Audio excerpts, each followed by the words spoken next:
السلام عليكم ورحمة الله وبركاته. أنا معاكم أمير فاروق، وبنكمل مع بعض محتوى الويب دبلومة. في الفيديوهات اللي فاتت احنا قلنا إن أنا عندي ال CSS أقدر إن أنا أكتبها جوه صفحة التصميم بتاعتي، وعرفنا إن أنا ممكن أكتبها جوه الإيليمنت بتاع ال HTML نفسه في البروبرتي اللي اسمها ستايل أو في الخاصية اللي اسمها ستايل. عرفنا كمان ان غير الاتريبيوت اللي اسمه ستايل او البروبرتي اللي اسمها ستايل دي، قلنا ممكن اروح جوه تاج الهيد واكتب تاج اسمه ستايل، واكتب جوه ستايل ده تنسيقات السيسس. كل ده كان جوه المكان الاولاني اللي هو internal. يبقى internal عندي مكانين، يا اما جوه الاليمنت نفسه يا اما في تاج ستايل اللي جوه تاج الهيد. رقم 2 وهي الطريقه الثانيه بتاعتي، وهي external. ويعني ايه كلمة external؟ يعني خارج ملف التصميم، بره ملف التصميم بتاعي. يعني عند حضرتك هنا ملف HTML، لا انت مش هتكتب في ملف ال HTML بتاعك، انت هتكتب في ملف خارجي.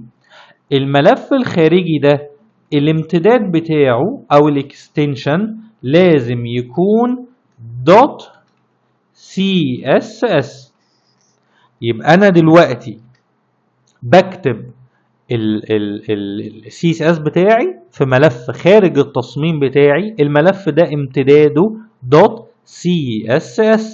يعني انا دلوقتي كده بكل بساطة هروح اعمل فايل جديد، اقول له new file from template، واختار من التمبلت بتاعتي دي CSS، واروح رايح عامل سيف للفايل ده، واروح رايح عامل كده نيو فولدر، سميت النيو فولدر ده CSS عشان ما يبقاش بقى ملفات متلخبطه، ورحت رايح جوه ال CSS ده، وليكن كتبت اسميه اي حاجه زي ما انت عايز، وليكن مثلا سميته style.css وقلت له سيف. يبقى انا دلوقتي كده انا عندي هنا ملف خاص بال CSS وملف خاص بال HTML، دول ملفين منفصلين، عشان كده بقول مين؟ ملف خارجي امتداده .css زي ما انتم شايفين كده. يجي هنا السؤال بقى، طب هو انا هربط الصفحتين دول ببعض ازاي؟ يعني انا دلوقتي عندي تصميم HTML وعندي هنا CSS language مكتوبة. ال CSS language اللي مكتوبة دي يا ترى هربطها ازاي مع صفحة ال HTML دي؟ تتربط ازاي؟ يجي هنا بقى تاج هنتكلم عنه النهاردة اسمه link. اتكلمنا عن تاج اللينك ده في اخر سيشن HTML، قلنا من خلاله بقدر ان انا اعمل ايكون للويب بيج بتاعتي.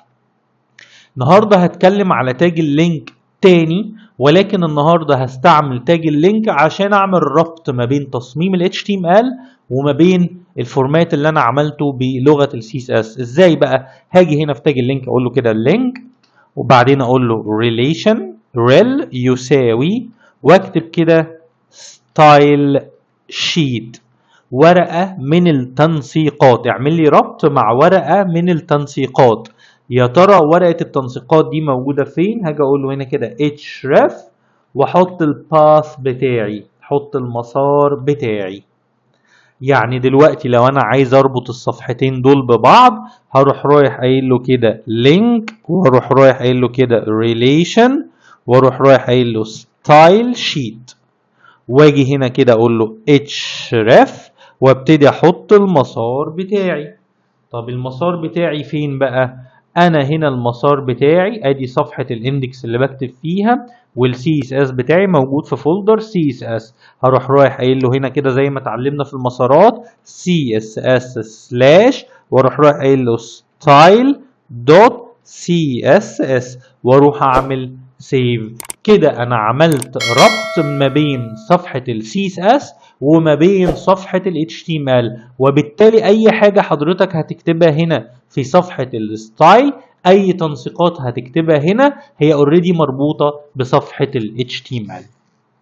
وبكده هكون النهاردة بقى انتهيت من الجزئية اللي احنا اتكلمنا فيها وهي where، وهي اكتب فين. يبقى بكتب في 3 اماكن، مكانين من ال3 اماكن جوه التصميم بتاعي، جوه عنصر ال HTML نفسه في الاتريبيوت اللي اسمه ستايل، وجوه تاج الهيد نفسه في التاج اللي اسمه ستايل، او في ملف خارجي external زي ما احنا اتكلمنا عليه النهارده عن طريق ان انا بعمل ملف يكون امتداده .css وبربط التصميم بتاعي بالملف الجديد عن طريق تاج link relation style sheet، والhref احط الباث بتاعي الخاص بملف الCSS.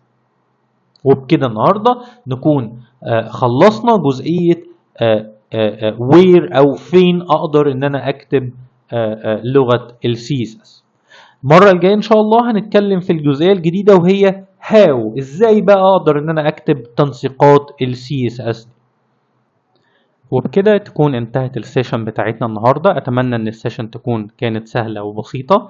لو حد عنده اي سؤال ما تترددش ابدا في انك تكتب السؤال بتاعك في الكومنت، وانا دايما موجود عشان اجاوب على كل استفساراتكم. وما تنسوش تدعمونا بلايك وشير وسبسكرايب علشان المحتوى بتاعنا يوصل لاكبر قدر ممكن من المتابعين. شكرا جدا ليكم، كنت انا معاكم امير فاروق، والسلام عليكم ورحمه الله وبركاته.